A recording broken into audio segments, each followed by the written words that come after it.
Everyone, I've got a source, I've got a leak, I've got more leaks and new information to spill. Oh my gosh, listen, look, someone else has leaks, someone has a source. Tell us, what did you hear? What's the new information? What is it? Okay, yeah, all right, you ready for the new information? You ready for the leaks? This is it. I'm gonna tell everyone. Please, tell us. Go on, please. Go on, please. The new leak is... I think there might be some price hikes this year. Wait, you think? There might be price hikes. So the source is telling you what the increased prices are. No, no one said anything. I just think it would make sense for prices to go up. You know, it's logical. Oh, well, okay, yeah, I guess it's a sound prediction, but is that really a leak? I said it was a leak. Therefore, that makes it a leak, right? Well, it's kind of... Let's begin. All across the internet, I've seen too many headlines talking about leaked pricing for the iPhone 14. I kept reading back on these leaked prices to figure out what the source was, and essentially it was all kind of stemming back to Leaks Apple Pro telling people that it would make sense for the prices to go up this year. So this is not an isolated instance. I think this is a running issue I've seen in the leak community, which is that they may have sources, I'm not saying they don't, but oftentimes they end up getting things wrong, and especially in the case of Leaks Apple Pro, he's been like verifiably proven to lie to people publicly. I watched that happen in real time. He was like, yeah, I'm at Apple as they're filming the new event, and then he gets a bunch of things wrong. So I don't think you should trust those people in particular, but regardless, even reliable leakers like Mark Gurman will start to report their own predictions and assumptions based on what a company is going to do alongside their leaks. Even Ross Young kind of has done stuff like this as well. It's like they have a source, so they want to share that information, but at the same time they want to throw in their own assumptions and speculation. And you know, I think people do not clarify this enough, and a lot gets lost in translation. What happens is, when you have other companies reporting on what a leaker is saying, they will report that the iPhone specs have leaked,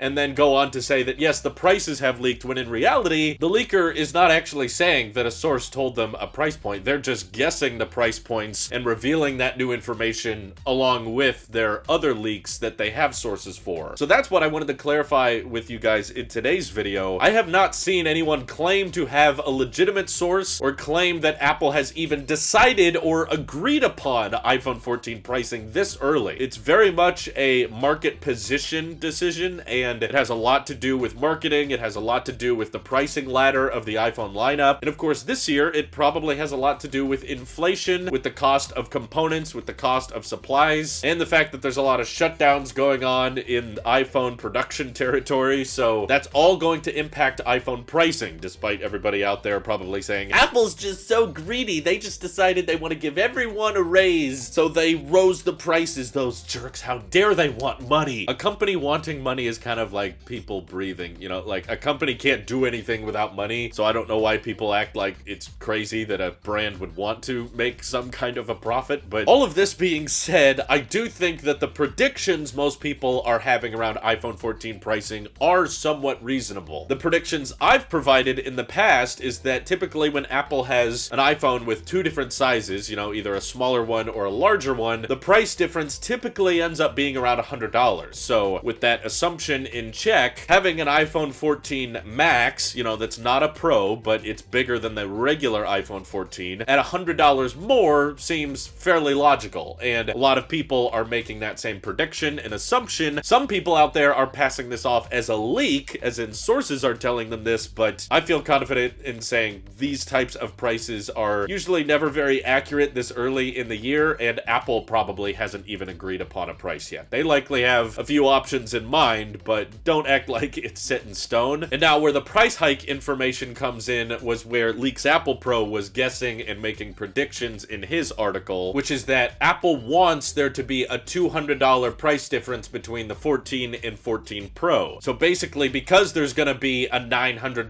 iPhone 14 Max, you no longer can sell a 14 Pro for $1,000 because now those two products are way too similar with each other. So he's suggesting that the 14 Pro and 14 14 Pro Max will both get $100 price increases. So now that entry-level 14 Pro is $1,100, and the 14 Pro Max will now start at $1,200, which is definitely the most expensive we've ever seen an iPhone start at, which is not encouraging. But if we're looking in the Android space, in the prices of Galaxy Ultra phones and that kind of thing, it's honestly not that big a stretch. Like, I still think a ton of people are gonna buy the 14 Pro, and even if you account for inflation over the past couple years, like, an $1,100 phone in 2022 is about the same price of a $1,000 phone in 2018. So I really don't think it's that unreasonable. I don't think it would kill the product. And keep in mind, this is from a guy that's not planning on upgrading. Like, I'm very happy with my 13 Pro Max. Nothing rumored about the iPhone 14 Pro series has convinced me like, ooh, I should upgrade for that feature. And despite me being kind of doubtful on the iPhone 14 being that exciting, I'm still saying like, yeah, that's kind of a reasonable price point. You know, if Apple wants to justify that added cost, they may up the storage again. Maybe 256 gig could become the standard for the Pro iPhones, since they're gonna have like a even bigger camera with higher resolution recording potentially, likely with the A16 chip allow for, you know, higher frame rate ProRes recording. That's gonna take up a lot of space, so maybe upping the default storage could be logical. But I think the one thing most people are agreeing on is that entry-level 6.1-inch iPhone 14, still with the 60 Hz display, still with the regular notch, still even with the A15 chip, it'll get like an extra GPU core, 50% more RAM, so it's still an upgrade over the iPhone 13, but design-wise, it sounds like it's gonna be darn near identical. Most people are like, that price has to stay the same. There's no way they're gonna increase the price on that entry-level iPhone 14 when they change so little year over year. In fact, honestly, it sounds so similar to the current iPhone 13 that I don't think they're going to keep the iPhone 13 around. They'll probably just kill that one off. Maybe keep the iPhone 13 mini around because there's not going to be a 14 mini, but then keep the iPhone 12 in the lineup for those who don't need the newest iPhone but still want, you know, a decent size with an OLED display. But yeah, if that prediction and that assumption ends up being correct, basically sounds like 3 out of the 4 iPhones coming out this year are going to be more expensive. Considering the budget iPhone, the SE, got more expensive earlier this year, I think that's a reasonable assumption, and it's an expectation we should probably go in for. Also, similarly, expect the unlocked prices to be more, which means the iPhone 14 Max probably gonna be $929, which is quite up there, but once you factor in how many people are paying for these phones monthly, how many people are trading in their old phones and knocking off a lot of that price point, I've just kind of abandoned the idea that, oh, the new iPhone is too expensive, therefore it won't sell very well. How many times do we have to teach you Apple haters this lesson? Everyone said the iPhone 10 was absurdly expensive when it came out, and sure, you know what, maybe it was, but it still ended up being like the most popular smartphone of 2018, so I don't think that's stopping people these days, and especially if Apple starts introducing that hardware subscription model, you can expect all of these price points to be kind of irrelevant for people. We should really be comparing the monthly price of a lot of these phones because that's what more and more people are doing. But I also just think it's important to note the difference between a leak and a prediction, and I don't think there's enough differentiation in the community right now. So you can trust when watching Tailosive Tech that these are not leaks. I do not have sources. I don't have exclusives. I don't have any kind of private sources like Tim Cook emailing me every day telling me things. Yeah, they don't suspect a thing. I told them I don't have any sources. Yeah, don't worry. Well, I'll cut this part out of the video, but just ignore it for now. So you know, everything I suggest or everything I talk about on this channel is going to be my own opinion on what the leaks are from other sources, as well as my predictions or what I think makes sense for the iPhone line. Keep that in mind moving forward, but yes, I also think it's reasonable to assume all the iPhones are going to be more expensive this year, just to accommodate for inflation and also to deal with the logistics nightmare that is iPhone production right now. This is your Apple Ship here. I'll see you all in the next one.